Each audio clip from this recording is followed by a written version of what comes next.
Hello everyone, আমাদের exam bit YouTube চ্যানেলে তোমাদের সকলকে স্বাগত জানাই। তোমরা জানো আমাদের এক্সাম বিট কোচিং সেন্টার বা এক্সাম বিট ইউটিউব চ্যানেল নিয়মিতভাবে মক টেস্ট নিয়ে চলেছে। তো এখানে তোমরা দেখতে পাচ্ছ আমাদের 23তম যে মক টেস্ট, সেটির জিকেজিএস এবং ইংরেজির প্রশ্ন আজ আমি আলোচনা করব। তো শুরু করি। প্রথম প্রশ্ন তোমরা স্ক্রিনে দেখতে পাচ্ছ, নদী সৃষ্ট ভূমিরূপের মধ্যে কোনটি উচ্চভূমিতে সাধারণত দেখা যায়? এখানে অপশন রয়েছে বদ্বীপ, ঢিবি, ভি আকৃতির উপত্যকা এবং প্লাবনভূমি। তো আমরা জানি যে উচ্চ গতিতে নদীর জলের গতিবেগ বেশি হয়, নদী খরস্রোতা হয় এবং নদীর ক্ষয়কার্যের ক্ষমতা বেশি থাকে। তো সেখানে আয় বা ভি আকৃতির উপত্যকা দেখতে পাওয়া যায়। অর্থাৎ নদী যখন নিচের দিকে বেশি ক্ষয় করে তখন আয় আকৃতির উপত্যকা, এবং নদী যখন নিচের দিকে খানিকটা কম ক্ষয় করে পার্শ্ববর্তী অঞ্চলটা ক্ষয় করে তখন সেক্ষেত্রে ভি আকৃতির উপত্যকা দেখতে পাওয়া যায়। তো এখানে সঠিক উত্তর হয়ে যাবে ভি আকৃতির উপত্যকা। আমি একটু ইন্ডিকেট করে দিই সঠিক উত্তর, সরি আমি স্ক্রিনটা ক্লিয়ার করিনি। তো তোমরা দেখতে পাচ্ছ এখানে সঠিক উত্তর হচ্ছে অপশান গ, অর্থাৎ ভি আকৃতির উপত্যকা। পরের প্রশ্ন, নদীর বাঁক কেটে সৃষ্ট হ্রদ কী নামে পরিচিত? আমরা জানি নদী যখন নিম্নগতিতে প্রবাহিত হয় তখন নদীর জলের গতিবেগ অনেকটাই কমে যায় এবং নদীর ক্ষয়কার্যের ক্ষমতাও কমে যায়। তার ফলে নদী শক্ত ভূমিকে অ্যাভয়েড করার জন্য বাঁক নেয় এবং অনেকগুলো পাশাপাশি বাঁক হয়ে যাওয়ার ফলে একটা সময় কি হয়, বর্ষার সময় নদীতে জলের পরিমাণ বাড়লে নদীর স্রোতে খানিকটা জান আসে, সেই সময় নদীর স্রোত কাটার ক্ষমতা রাখে। তার ফলে ওই বাঁক বরাবর কেটে, যেমন আমি যদি একটু এঁকে দেখাই তাহলে ব্যাপারটা এরকম কাছাকাছি যখন বাঁকগুলো হয় তারপর নদীতে যখন স্রোত আসে তখন আবার নদী সোজা প্রবাহিত হয়। তার ফলে এই বাঁকের অংশটুকু, জলীয় অংশ বা এই ওয়াটার বডিটা নদী থেকে পার্শ্ববর্তী এলাকায় আলাদা হয়ে পড়ে থাকে। এই ওয়াটার বডি বা এই ধরনের লেকগুলোকে বলা হয় অশ্বক্ষুরাকৃতি হ্রদ। পশ্চিমবঙ্গে মুর্শিদাবাদে মতি ঝিল বলে যে ঝিল, সেটি এক ধরনের অশ্বক্ষুরাকৃতি হ্রদ। আমাদের ইছামতি, গঙ্গা এবং ব্রহ্মপুত্র নদীতেও এই ধরনের প্রচুর অশ্বক্ষুরাকৃতি হ্রদ দেখতে পাওয়া যায়। আমি স্ক্রিনটা ক্লিয়ার করে নিই, নেক্সট প্রশ্নে আসছি। তো তোমরা আশা করি বুঝতে পেরেছো যে এখানে নদীর বাঁক কেটে সৃষ্ট হ্রদ বলতে অশ্বক্ষুরাকৃত হ্রদ বোঝায়, এবং সবচেয়ে ভালো উদাহরণ হচ্ছে মতিঝিল মুর্শিদাবাদ, এবং সেটি হচ্ছে একটি অশ্বক্ষুরাকৃতি হ্রদের উদাহরণ। পরের প্রশ্নে আসছি, নদীর ক্ষয়কার্যের ফলে কোন ভূমিরূপ সৃষ্টি হয়? তো নদীর ক্ষয়কার্যের ফলে যে ভূমিরূপ সৃষ্টি, আমি একটু আগেই প্রথম প্রশ্নে যে আলোচনাটি করলাম সেটি হচ্ছে নদী যখন উচ্চ গতিতে প্রবাহিত হয় তখন নদী খরস্রোতা হয় এবং সেক্ষেত্রে নদী আয় আকৃতি বা ভি আকৃতির উপত্যকা তৈরি করতে পারবে। তো সেখানে আয় আকৃতির যে উপত্যকা সেটিকে ক্যানিয়ন বলা হয়। তোমরা পড়ে থাকবে হয়তো মাধ্যমিকে বা মাধ্যমিকের আগেও কিছু কিছু ক্লাসে পড়ানো হয় যে গ্র্যান্ড ক্যানিয়ন কলোরাডো নদী, সেটি সবচেয়ে বিখ্যাত আয় আকৃতির উপত্যকা। তো ক্যানিয়ন হচ্ছে ক্ষয়কার্যের ফলে সৃষ্ট হওয়া একটি ভূমিরূপ। এখানে সঠিক উত্তর হবে ক্যানিয়ন। পরের প্রশ্নে আসছি, ডেল্টা এটি কোন ধরনের নদী সৃষ্ট ভূমিরূপ? তো ডেল্টা হচ্ছে একটা গ্রিক অক্ষর। গ্রিক অক্ষরটা কীরকম? এরকম, আমাদের মাত্রাহীন বয়ের মতো। তো নদী যখন মোহনায় পৌঁছায় এবং কোনো বড় ওয়াটার বডি অর্থাৎ সাগর বা সমুদ্রের সাথে মিলিত হবে, এরকম অবস্থায় নদীর জলের গতিবেগ বা স্রোতের গতিবেগ একেবারেই কমে যায়। এই সময় নদী শুধুমাত্র সঞ্চয় করতে পারে, সঞ্চয় কাজ করে খুব বেশি বেশি করে। তো সেই সঞ্চয় কাজের ফলে নদীর বুকে বা নদীর মোহনার মুখোমুখি জায়গায় এই ধরনের যে ল্যান্ড বা এই ধরনের যে ল্যান্ড বডি তৈরি হয়, মানে স্থলভাগ তৈরি হয়, সেটিকে ডেল্টা বলা হয়। এটি আসলে গ্রিক অক্ষর ডেল্টার সাথে এর আকৃতির মিল থাকার জন্য এটিকে ডেল্টা বলা হয়। বাংলায় যদি বলি তাহলে হচ্ছে বদ্বীপ বলা হয়। তো সেক্ষেত্রে আমরা এখানে সঠিক উত্তর আমাদের হয়ে যাবে সঞ্চয়জাত, অর্থাৎ ডেল্টা এক ধরনের সঞ্চয়জাত মানে ভূমিরূপ যেটি নদীর দ্বারা সৃষ্ট হয়। এক্ষেত্রে আমাদের কয়েকটি ইনফরমেশন মনে রাখা উচিত। যদি পৃথিবীর সবচেয়ে বড় নদী গঠিত বদ্বীপের কথা বলা হয় তাহলে সেক্ষেত্রে আমাদের সঠিক উত্তর হয়ে যাবে সুন্দরবন। যে ডেল্টাগুলো রয়েছে সেটা পৃথিবীর সবচেয়ে বড় ডেল্টা। এছাড়া অনেক সময় প্রশ্ন হয় যে পৃথিবীর সবচেয়ে বড় নদী দ্বীপ কোনটি? তো সেক্ষেত্রে সঠিক উত্তর হয়ে যাবে মাজুলি। এবং এখানে বলে রাখি একটি ইম্পর্টেন্ট ইনফরমেশন যে মাজুলি হচ্ছে ভারতবর্ষের প্রথম দ্বীপ জেলা। মাজুলির মোটামুটি আয়তন বলা যেতে পারে 880 স্কোয়ার কিলোমিটার। ঠিক আছে, এত বড় একটা একটা দ্বীপ যেটা ব্রহ্মপুত্র নদীর উপরে রয়েছে এবং এটি জোরহাট, আসামে অবস্থিত। তো এই বেসিক ইনফরমেশনগুলো তোমাদের মনে রাখা দরকার, বিভিন্ন পরীক্ষায় এসে থাকে এই প্রশ্ন যাই হোক, আমি স্ক্রিনটা ক্লিয়ার করে নিই। এবং তাছাড়া আরেকটি ফ্যাক্ট বলে রাখি, যদি বলা হয় পৃথিবীর সবচেয়ে বড় দ্বীপ কোনটি, সেটি হচ্ছে গ্রিনল্যান্ড। এবং এটা কোন দেশের অধীনে রয়েছে, এটা খুব ইম্পর্টেন্ট। তো যাই হোক, তোমরা কমেন্ট সেকশনে গিয়ে কমেন্ট করবে যদি জেনে থাকো যে গ্রিনল্যান্ড কোন দেশের অধীনে রয়েছে, পৃথিবীর সবচেয়ে বড় দ্বীপ। পরের প্রশ্নে আসি, আমি স্ক্রিনটা ক্লিয়ার করে নিই। নেক্সট কোশ্চেন নাম্বার 5, নদীর মাঝামাঝি গতিপথে কোন ভূমিরূপ বেশি দেখা যায়? সেক্ষেত্রে আমরা একটু আগেই বললাম যে নদী বাঁক নেয়, অর্থাৎ মিয়ান্ডার। এটা মিয়ান্ড্রেস নদীর নাম থেকে এসেছে, ঠিক আছে। তুরস্কের একটা নদীর নাম হচ্ছে মিয়ান্ড্রেস, সেই নদী থেকে মিয়ান্ডার শব্দটি এসেছে।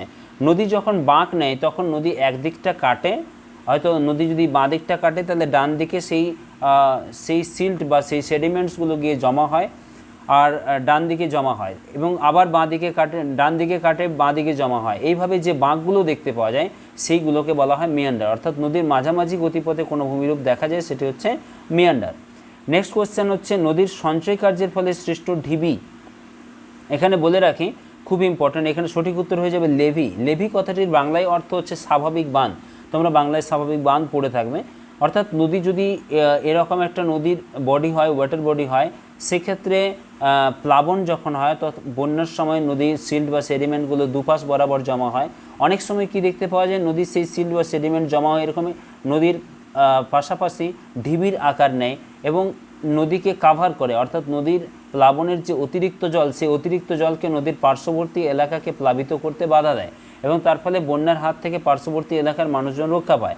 এটা আর্টিফিশিয়ালি করা হয়, এগুলোকে আর্টিফিশিয়ালি করা হলেও লেভি বলা হয়, বাট যদি ন্যাচারালি হয় তখন সেগুলোকে স্বাভাবিক বাঁধ বলা হয়। তো এটা সঞ্চয়ের ফলেই তৈরি হয়, এবং এখানে আমাদের প্রশ্ন করা হয়েছে সঞ্চয় কার্যের ফলে, তো সেটি সঠিক উত্তর হয়ে যাবে লেভি, ঠিক আছে। একেবারে পুরোপুরি মাত্রায় সঞ্চয় কাজের ফলে এই বডিটি তৈরি হয়, এই ধরনের ভূমিরূপ দেখতে পাওয়া যায়।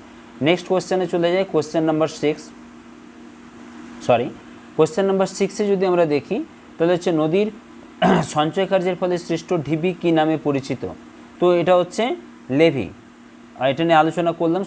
কোশ্চেন নাম্বার 7, নদীর ক্ষয় ও সঞ্চয় কাজের ভারসাম্যের ফলে কোন ভূমিরূপ সৃষ্টি হয়? এখানে ভারসাম্য কথাটি রয়েছে, যদিও অশ্বক্ষুরাকৃতি হ্রদের ক্ষেত্রেও ক্ষয় এবং সঞ্চয় দুটিই ঘটে, বাট ভারসাম্যের কথা বললে যে একটা ভূমিরূপ আমরা দেখতে পাই সেটাকে টেরাস বলা হয়। অর্থাৎ নদীর দুপাশ বরাবর ক্ষয় এবং সঞ্চয়ের ফলে অনেকগুলো ধাপ তৈরি হয়, এবং সেটাকে নদী সোপান বা নদী তট সোপান বা টেরাস বলা হয়ে থাকে। অতএব এখানে সঠিক উত্তর হয়ে যাবে নদী তট সোপান বা টেরাস, ঠিক আছে। আমি স্ক্রিনটা ক্লিয়ার করে নিই এবং পরের প্রশ্নে যাই। কোশ্চেন নাম্বার 8 আমরা যদি দেখি, ভাঙ্গার কোন ধরনের পলল দ্বারা গঠিত? ঠিক আছে, তো ভাঙ্গার হচ্ছে আমরা যদি একটু দেখাই তাহলে এরকমও যদি হিমালয়ের জোন, হিমালয় থেকে হিমালয়ের পাদদেশে আমরা দেখেছি ঋষিকেশ বা উত্তরাখণ্ড বা উত্তরাঞ্চলের যে বিভিন্ন ঝিলগুলো রয়েছে বা লেকগুলো রয়েছে, সেই পার্শ্ববর্তী জায়গাগুলোকে বলা হয় ভাবর। এই কথাগুলো মনে রাখবে কিন্তু, খুব ইম্পর্টেন্ট, ভাবর। এবং ভাবর থেকে তার নিচের অংশটিকে বলা হয় তেরাই বা তরাই, আমরা যেটাকে তরাই পড়েছি, তেরাই অঞ্চল। এটা একটু জলাভূমি এবং জঙ্গল বা ঘাস ভূমিও দেখতে পাওয়া যায়। তো তেরাই এবং ডুয়ার্স তোমরা জানো। তেরাইয়ের চেয়েও আরও নিচে যে অংশটি সেটিকে বলা হয় ভাঙ্গার। ভাঙ্গার হচ্ছে গঙ্গার আদি সমভূমি, গঙ্গার প্লাবনভূমির ফলে তৈরি হওয়া আদি সমতল ভূমি বা আদি প্লাবনভূমি। সেখানে পুরানো পলিমাটি দ্বারা গঠিত, অর্থাৎ ভাঙ্গার পুরানো পলিমাটি দ্বারা গঠিত। এবং ভাঙ্গারের নিচেও যদি গঙ্গার যে বেসিন এরিয়া, গঙ্গার দুপাশের পার্শ্ববর্তী যে অঞ্চল বর্তমানে, সেই এলাকাগুলো হচ্ছে খাদার। অর্থাৎ সেখানে আমি এখানে শব্দটা লিখি খাদার, পরে প্রশ্ন আছে। খাদার হচ্ছে কি না, খাদার নবীন পলিমাটি দ্বারা গঠিত, মানে নবীন সমভূমি, নবীন প্লাবনভূমি। তো আমাদের মনে রাখতে হবে ভাবর, তারপর হচ্ছে তেরাই, তারপর হচ্ছে ভাঙ্গার, তারপর হচ্ছে খাদার। এই ফ্যাক্টগুলো যদি মনে রাখি আমরা, এখান থেকে প্রশ্ন অনেক সময় এসে থাকে জিওগ্রাফি থেকে, আমরা অনেকটাই কভার করতে পারবো। পরের প্রশ্নে যদি আসি, আমি স্ক্রিনটা ক্লিয়ার করে নিই, সুবিধা হবে। নেক্সট কোশ্চেন হচ্ছে খাদার ভূমি, যেটা আমি বললাম এর বৈশিষ্ট্যটা কি না, খাদার ভূমি নিচু হয় এবং উর্বর হয়। তাহলে এখানে সঠিক উত্তর হয়ে যাবে নিচু এবং উর্বর, অপশান খ। খাদার ভূমি কোন কারণে কৃষিকাজের জন্য বেশি উপযোগী? না, এটা নতুন পলি দ্বারা গঠিত। নতুন পলি সবসময় বেশি উর্বর, কারণ যে সিল্ট বা সেডিমেন্টগুলো গঙ্গার প্লাবনভূমির ফলে সৃষ্টি হয় সেটাকে খাদার বলা হয়, আমি একটু আগেই বললাম। তাহলে খাদার হচ্ছে কৃষিকাজের জন্য বেশি উপযোগী কম্পারেটিভলি ভাঙ্গারের থেকে। কারণ এটা নতুন পলি দ্বারা গঠিত, তাই না? পরের প্রশ্নে আসি। এখানে আমি এই জিওগ্রাফির এই পোর্শনটা নিয়েছিলাম আজকে, একটা সেকশন আমি কমপ্লিট করলে তোমাদের অনেক সুবিধা হয়ে যাবে। পরের প্রশ্ন কোশ্চেন নম্বর 11 তোমরা দেখতে পাচ্ছ, মুঘল স্থাপত্যের প্রধান বৈশিষ্ট্য কোনটি? তো এখানে সঠিক উত্তর হয়ে যাবে পারসিক ভারতীয় মিশ্রণ, গম্বুজ এবং মিনারের ব্যবহার। ঠিক আছে, আমরা যদি তাজমহল দেখি তো উপরে যে টোম গোল আকৃতির যে অংশটা দেখতে পাওয়া যায় সেটাকে বলা হয় টোম বা গম্বুজ, এবং যে পিলারের মতো যেমন আমাদের কুতুব মিনার রয়েছে সেই ধরনের যে চারপাশে আমরা দেখতে পাই মানে তাজমহলের, সেগুলোকে মিনার বলা হয়। তো এইগুলো হচ্ছে ভারতীয়, মানে অর্থাৎ আমরা বলতে পারি ইন্দো মানে পারসিক যে মিশ্রণ, শৈলীর মিশ্রণ, সেটা আমরা দেখতে পাই।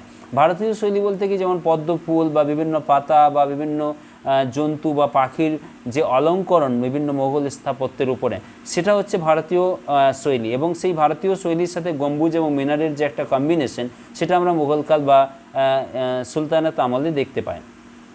পরের প্রশ্ন হচ্ছে, আগ্রা দুর্গের প্রধান নির্মাণকারী কে ছিলেন? তাহলে সঠিক উত্তর হয়ে যাবে এখানে আকবর। ঠিক আছে, খুব ইম্পর্টেন্ট। ফতেপুর সিক্রি কোন মুঘল সম্রাট রাজধানী বানিয়েছিলেন? না, আকবর বানিয়েছিলেন। ঠিক আছে, ফতেপুর সিক্রি। এখানে ওই চিস্তি যে সুফি ছিলেন তাকে সম্মান জানানোর জন্য এবং তার ছেলে জাহাঙ্গীরের যে মানে জন্ম উপলক্ষে তিনি ফতেপুর সিক্রিতে এই শহরটি স্থাপন করেছিলেন এবং সেখানে রাজধানী স্থাপন করেছিলেন। এটা খুবই ইম্পর্টেন্ট। ফতেপুর সিক্রিতেই আমাদের কিন্তু ওই বুলন্দ দরওয়াজা সেটি রয়েছে, খুবই ইম্পর্টেন্ট। মুঘল স্থাপত্যে ব্যবহৃত পিয়েত্রাদুরা কৌশল, এইটা একটা শৈলী। ঠিক আছে, পিয়েত্রাদুরাটা কি না, মার্বেল বা লাল বেলে পাথর দিয়ে বেশিরভাগ স্থাপত্যগুলি তৈরি মুঘল আমলে, এবং সেগুলোকে কাটিং করে সেখানে রঙিন পাথর বা মণি জড়িয়ে যে নকশা করা হতো সেগুলোকে বলা হতো পিয়েত্রাদুরা। ঠিক আছে, এই শৈলীটা খুবই বিখ্যাত। এটা একটা পারসিক শৈলী যেটা মুঘল আমলে খুব বেশি করে ব্যবহৃত হয়েছে। নেক্সট প্রশ্নে চলে যাই। কোয়েশ্চেন নাম্বার 15, হুমায়ুনের সমাধি কোন শৈলীর প্রথম উদাহরণ হিসেবে বিবেচিত? এখানে একটি শব্দ রয়েছে চারবাগ শৈলী, অর্থাৎ হুমায়ুনের সমাধিটি যদি আমরা দেখি তার চারপাশে চতুর্ভুজ আকৃতির অনেকগুলো বাগান দেখতে পাওয়া যায়। এই শৈলীটিও একটি পারসিক রীতি অনুযায়ী ভারতবর্ষে এরকম শৈলী প্রথম হুমায়ুনের সমাধির ক্ষেত্রেই তৈরি হয়েছিল। তার ওয়াইফ তিনি এই শৈলীটি দিয়ে নির্মাণ করিয়েছিলেন এবং এটি ভারতবর্ষের ক্ষেত্রে প্রথম। পরের প্রশ্নে চলে আসি, দেওয়ান-ই-খাস কোথায় অবস্থিত? এখানে একটু অপশনটির মধ্যে ভুল রয়েছে, যদিও আমাদের মনে রাখতে হবে দেওয়ান-ই-খাস হচ্ছে লাল কেল্লাতে অবস্থিত। ঠিক আছে, দেওয়ান-ই-আমটা হচ্ছে ফতেপুর সিক্রিতে অবস্থিত, বাট দেওয়ান-ই-খাস হচ্ছে আগ্রাতে অবস্থিত দেওয়ান-ই-আম, আর দেওয়ান-ই-খাস হচ্ছে লাল কেল্লাতে। খাস মানেই হচ্ছে যারা স্পেশাল গেস্ট আসতেন তাদের সাথে বৈঠক করার জন্য এখানে একটা সাধারণ সভা ছিল, সাধারণ সভা বলবো না, মানে একটা স্পেশাল সভার আয়োজন করা হতো, সেটাকে বলা হতো দেওয়ান-ই-খাস। নেক্সট, মুঘল স্থাপত্যে ব্যবহৃত জালি কাজের জন্য কি উদ্দেশ্য ছিল?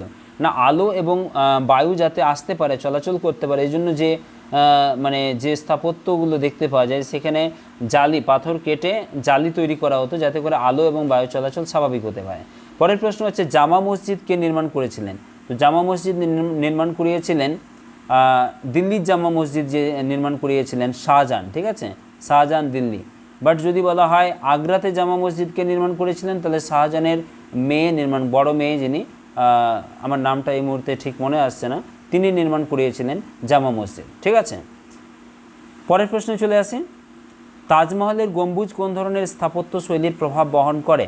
তাহলে এখানে সঠিক উত্তর আমি আগেই বললাম যে গম্বুজ এবং যে মিনার, এই শৈলীটি পারস্য থেকে নেওয়া এবং পারসিক শৈলীর মধ্যে পড়ে, অতএব এখানে সঠিক উত্তর হয়ে যাবে পারসিক। নেক্সট কোশ্চেন, একটু স্ক্রিনটা করে নিই। ফতেপুর সিক্রির বুলন্দ দরওয়াজা কোন ঘটনার স্মরণে নির্মিত হয়েছিল? এটি খুবই ইম্পর্টেন্ট প্রশ্ন। এটা হচ্ছে গুজরাট বিজয়। আমি একটু আগেও বললাম ফতেপুর সিক্রিতেই বুলন্দ দরওয়াজা রয়েছে। ফতেপুর সিক্রি যদি আমরা রাজধানী শহরের ছবিটা দেখি তাহলে একদম প্রথমে যে অনেক উঁচু একটা গেট, সেটার নাম হচ্ছে বুলন্দ দরওয়াজা, যেটি গুজরাট বিজয় উপলক্ষে আকবর বানিয়েছিলেন। পরের প্রশ্ন, মুঘল আমলে নির্মিত স্থাপত্যে কোন উপাদানটি প্রায় ব্যবহৃত হতো না বলা হয়েছে? মনে রাখতে হবে। এখানে অপশান রয়েছে মার্বেল পাথর প্রচুর ব্যবহৃত হতো, তবে এই অপশানের সাথে আমরা যাব না। লাল বেলে পাথর প্রচুর ব্যবহৃত হতো, কাঠের খোদাই, ঠিক আছে, আরেকটা অপশান হচ্ছে পিয়েত্রাদুরা, যেটা প্রচুর ব্যবহৃত হতো এই ধরনের শৈলী, যেটা আমি একটু আগে আলোচনা করলাম। তাহলে এখানে সঠিক উত্তর হয়ে যাবে কাঠের খোদাই, অর্থাৎ কাঠের খোদাইয়ের ব্যবহার কিন্তু আমরা মুঘল স্থাপত্যের মধ্যে দেখতে পাই না। আমি কিছু প্রশ্ন খাদ্য লবণ থেকে নিয়েছি যেগুলো বারবার এসে থাকে ওয়েস্ট বেঙ্গল কনস্টেবল এবং কলকাতা পুলিশের পরীক্ষায় বা গ্রুপ সি এবং গ্রুপ ডির পরীক্ষায়। তো এখানে প্রথম প্রশ্ন রয়েছে খাদ্য লবণের রাসায়নিক নাম কি? খাদ্য লবণের রাসায়নিক নাম হচ্ছে সোডিয়াম ক্লোরাইড। আমরা যদি সংকেতটা লিখি তাহলে হচ্ছে NaCl, ঠিক আছে, অর্থাৎ সোডিয়াম রয়েছে এবং ক্লোরিন রয়েছে, সোডিয়াম ক্লোরাইড। কোন রোগের প্রতিরোধে আয়োডিনযুক্ত লবণ গুরুত্বপূর্ণ? ঠিক আছে, এখানে সঠিক উত্তর হয়ে যাবে গয়টার, অর্থাৎ যে থাইরয়েডের হাইপার থাইরয়েডের জন্য যে গয়টার বা গলগণ্ড হয় সেটির জন্য আমাদের আয়োডিনের অভাব দায়ী। আয়োডিনের অভাব বলে এই ধরনের রোগ দেখতে পাওয়া যায়। তো সেক্ষেত্রে আমাদের মনে রাখতে হবে গয়টার বা গলগণ্ড, ঠিক আছে, হিন্দিতে এটাকে বলা হয় ঘেঁঘা। নেক্সট পরের প্রশ্নে চলে যাই, সরি স্ক্রিনটা ক্লিয়ার করে নিই। অতিরিক্ত লবণ খাওয়ার ফলে কোন স্বাস্থ্য সমস্যা হতে পারে? ঠিক আছে, তো এখানে সঠিক উত্তর হবে উচ্চ রক্তচাপ, অর্থাৎ ব্লাড প্রেশার যদি হাই হয় তাহলে সেক্ষেত্রে লবণ বা খাদ্য লবণ যেটা সাধারণ লবণ সেটা ডাক্তারবাবুরা বন্ধ করেন খেতে, বিশেষ করে কাঁচা, মানে রান্নার সাথে যতটুকু খাওয়া যায়, বাট আলাদা করে লবণ না খাওয়াই ভালো। হাই ব্লাড প্রেশারের ক্ষেত্রে এটা বুস্ট করে থাকে। তো এখানে সঠিক উত্তর হয়ে যাবে উচ্চ রক্তচাপ, এখানে সঠিক উত্তর হয়ে যাবে উচ্চ রক্তচাপ। কোন প্রক্রিয়ায় সমুদ্রের জল থেকে লবণ পাওয়া যায়? এখানে সঠিক উত্তর হয়ে যাবে বাষ্পীভবন, ঠিক আছে, সঠিক উত্তর হয়ে যাবে বাষ্পীভবন।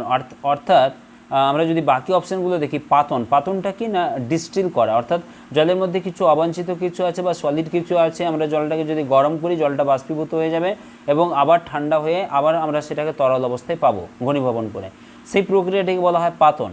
ঠিক আছে, পরিস্রাবণটা কি না ছাঁকুনি দিয়ে জলটাকে ছেঁকে নেওয়া, তার ফলে তার মধ্যে যে সলিড বা অবাঞ্ছিত দ্রব্যগুলো আছে সেগুলো আলাদা করা সম্ভব।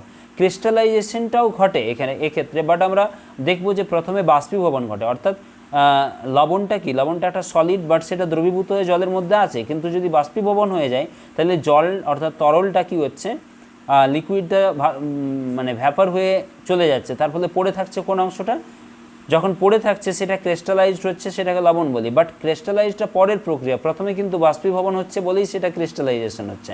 অতএব আমরা এখানে যাব কোন অপশানের সাথে, বাষ্পীভবন। ঠিক আছে, তাহলে আজকের এই জিকেজিএস অপশানটা নিয়ে আমি আলোচনা করলাম। পরের দিন নেক্সট ডে আমরা ইংরেজির 10টি কোয়েশ্চেন নিয়ে আলোচনা করব, যা আমাদের এই 23তম মক টেস্টের সেটে ছিল। যাই হোক, ধন্যবাদ। যদি ভালো লেগে থাকে অবশ্যই লাইক, কমেন্ট ও সাবস্ক্রাইব করতে ভুলবে না এবং আমাদের সঙ্গে থাকবে। আমরা নিয়মিত এই ধরনের ভিডিও রাখছি আমাদের ইউটিউব চ্যানেল। ধন্যবাদ।